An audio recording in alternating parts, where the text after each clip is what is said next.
সেদিন আমরা একটা হোটেলে গিয়েছিলাম, আমি আর জেরিন। ওই যে পিঠা বানাবে তো, তখন আপুর সাথে গেছিলাম আমরা। ওইখানে দাঁড়াই একটা লোক এমন অভিনয় করলো, ওই অভিনয়টা দেখা বানিয়েছিলাম। সবজি কাটতে কাটতে আপু তহিদরা সবাই হাসতে হাসতে শেষ।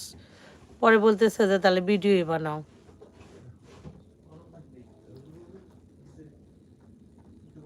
হুম। ওই লোকটা এসে এমন ভাব করতেছে, বলতেছে পরোটা আছে পরোটা। বলতেছে না পরোটা তো নেই, এখন তো 11টা বাজে, পরোটা নেই।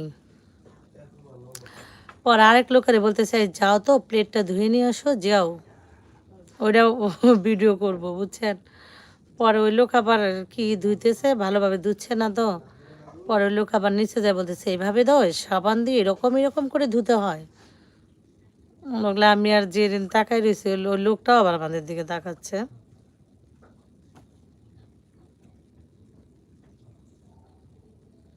পরে আবার দোকানদার বলতেছে 2টা পাওয়াটা কি ভেজে দেওয়া যাবে না? 2টা পাওয়াটা ভেজে দিলেই তো হয়, তরকারি তো আছেই। ওরকম স্টাইল করতেছে, মনে হয় কার বিদেশ থেকে আসে।